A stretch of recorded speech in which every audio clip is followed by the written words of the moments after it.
بسم الله الرحمن الرحيم رب اشرح لي صدري ويسر لي أمري واحلل عقدة من لساني يفقه قولي.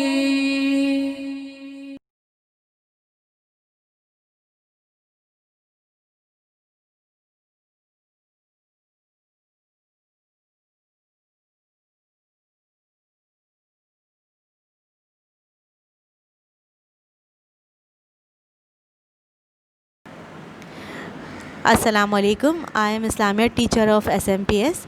آج میں آپ کو کلاس 3 کے سبق جھوٹ بولنا کے بارے میں بتاؤں گی. یہ چیپٹر ہے آپ کے پاس، جس میں آپ نے اس کو سب سے پہلے بلند خوانی کرنی ہے، چیپٹر کو سمجھنا ہے، اس کے بعد اس کا ورک اسٹارٹ کرنا ہے. سب سے پہلے آپ کو یہ سمجھنا ہوگا کہ جھوٹ بولنا کیا ہوتا ہے. دراصل جھوٹ بولنا ایک قسم کا دھوکہ ہے جو زبان سے نکلے ہوئے غلط الفاظ کے استعمال سے دیا جاتا ہے. اور یہ بات آپ کو معلوم ہے کہ جھوٹ بولنا گناہ ہے. اب چاہے جھوٹ چھوٹی موٹی چیزوں کے استعمال کے لیے بولا جائے، یا امی ابو کی ڈانٹ سے بچنے کے لیے، یا کسی بھی وجہ سے، بہرحال جھوٹ ہر حالت میں بری بات ہے اور اس سے ہر انسان کو بچنا چاہیے، کیونکہ جھوٹا انسان نہ تو اللہ سے ڈرتا ہے اور نہ ہی اللہ تعالیٰ کا حکم مانتا ہے، اور وہ جھوٹ کا سہارا لے لے کر اپنے کام نکالتا رہتا ہے. اسی لیے اللہ نے جھوٹے انسان پر لعنت بھیج کر جھوٹ سے اپنی نفرت کا اظہار کیا ہے، کیونکہ جھوٹا شخص ایک منافق ہوتا ہے. اور منافق کیا ہوتا ہے؟ منافق کی 3 نشانیاں بتائی ہیں اللہ تعالیٰ نے، کہ جب وہ بولتا ہے تو جھوٹ کا سہارا لیتا ہے، وعدہ کرتا ہے تو پورا نہیں کرتا، اور اگر اس کے پاس امانت رکھوائی جائے تو وہ امانت میں خیانت کرے گا. منافق زبان سے کچھ کہتا ہے اور اس کا جو عمل ہوتا ہے وہ اس کی زبان کے الفاظ سے اس برعکس ہوتا ہے. بالکل اسی طرح سے افواہ بھی جھوٹ کی ہی ایک قسم ہے. یعنی جو واقعہ پیش نہ آیا ہو، آپ اسے اپنی طرف سے بنا کر دوسرے انسان تک پہنچائیں، اور یہ ایک انتہائی غیر اخلاقی بات ہے، اور اسی عمل کا نام ہے افواہ پھیلانا. ان جھوٹی باتوں سے ہر انسان کو تکلیف ہوتی ہے اور معاشرے میں بے اطمینانی کی فضا پھیلتی ہے. تو آج آپ نے اس سبق سے کیا سیکھا ہے؟ سب سے پہلا تو یہ کہ جھوٹ بولنا ایک گناہ ہے، ایک بری بات ہے، اور اللہ تعالیٰ کو جھوٹ سے سخت نفرت ہے.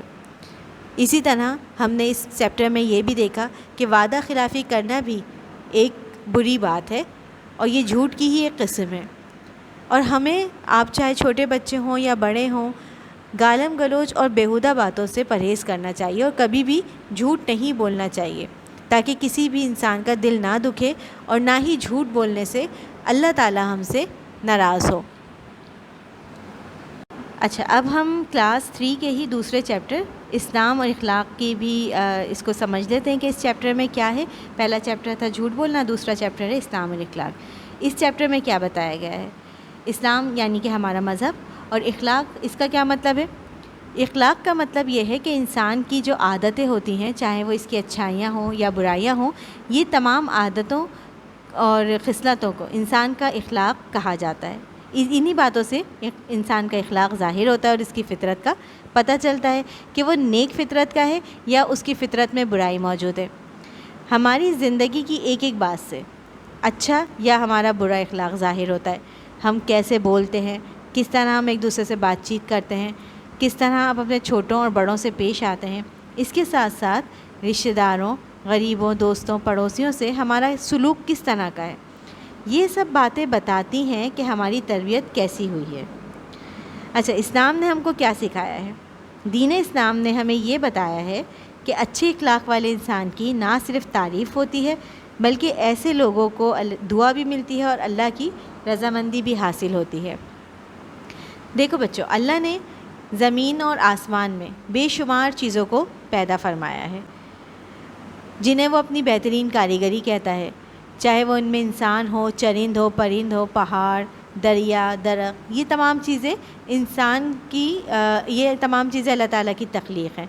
لیکن اللہ تعالیٰ جسے اشرف المخلوقات کا درجہ دیتا ہے وہ انسان ہے. اس کی وجہ کیا ہے؟ دراصل انسان کے پاس جو علم ہے، احساس ہے، اخلاق ہے، تہذیب ہے، وہ کسی اور مخلوق کے پاس نہیں ہے۔ اسی لیے حضور صلی اللہ علیہ وسلم کا فرمان ہے کہ یقیناً تم میں وہ بہترین انسان ہیں جن کے اخلاق اچھے ہوں۔ اگر آپ اچھے اخلاق کا مظاہرہ کریں گے تو معاشرے میں آپ کی عزت ہوگی، اور نہ صرف اب معاشرے میں بلکہ آپ اسکول میں بھی اپنے جو کلاس فیلوز ہیں ان سے اچھے اخلاق کا مظاہرہ کریں، اپنے ٹیچر سے اچھا بیہیویئر شو کریں۔ یہ تمام چیزیں انسان کی تربیت کو ظاہر کرتی ہیں۔ اسی لیے ہمیں چاہیے کہ ہم ایسے اخلاق کا مظاہرہ کریں جس سے کسی کی دل آزاری نہ ہو اور لوگوں کو ہماری بات چیت، ہمارے ہر انداز سے محبت ملے اور اچھا سلوک ہم لوگوں کے ساتھ کریں۔ اچھا بیٹا، اب آپ نے چیپٹر تو سمجھ لیا کہ جھوٹ بولنا کیا ہوتا ہے۔ اب میں آپ کو یہ بتا دوں کہ آپ نے کاپی میں اس ورک کو کرنا کیسے ہے۔ یہ اگست کا کام ہے جو آپ کے ہاتھ میں ہے۔ اس میں آپ کا سبق ہے جھوٹ بولنا۔ سب سے پہلے آپ نے بلو پینسل سے سبق جھوٹ بولنا کا ٹائٹل پیج بنانا ہے۔ ٹائٹل پیج بنانے کے بعد میں نے آپ کو شروع میں بھی بتایا تھا کہ پوری کاپی کو آپ ایک ساتھ سیریل کر لیجیے گا تاکہ آپ کو پریشانی بار بار نہ ہو۔ کاپی سیریل ہوئی ہوئی ہے، آپ نے ڈیٹ کے ساتھ ہر پیج پر آپ نے کام کرنا ہے۔ صفائی کے ساتھ بلو پینسل سے سوال لکھیے گا کہ اللہ کی نظر میں سب سے بری عادت کون سی ہے، قرآن و حدیث کی مدد سے آپ نے بیان کرنا ہے۔ اس کے بعد آپ اس کا جواب صفائی سے صاف رائٹنگ میں کسی بڑے کے ساتھ بیٹھ کر یہ کام آپ نے کرنا ہے۔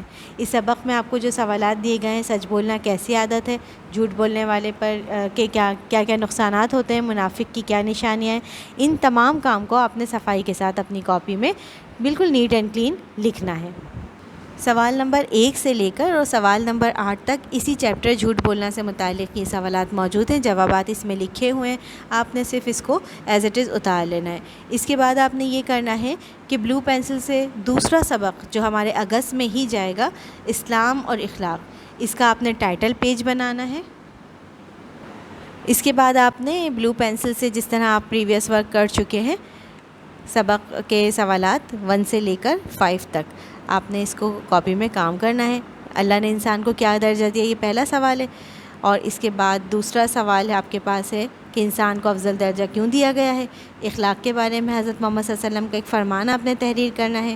اس کے بعد اخلاق سے کیا مراد ہے اور اچھے اخلاق والے انسان کی کیا ذمہ داریاں ہیں۔ یہ ٹوٹل 5 کویسچنز ہیں جو آپ نے کاپی میں صفائی کے ساتھ کرنے ہیں۔ سوال بلو پینسل سے، جواب آپ کا پینسل سے، اور آخر میں آپ نے ان دونوں سبق کا انڈیکس، سبق جھوٹ بولنا کا ڈیٹ کے ساتھ اور کتنے پیجز میں یہ کام آیا ہے، اس کے بعد سبق اسلام اور اخلاق کا آپ نے ڈیٹ مینشن کرنی ہے کہ کس ڈیٹ سے آپ نے کام شروع کیا اور کتنے پیجز میں یہ تمام کام آپ کا کمپلیٹ ہوا ہے۔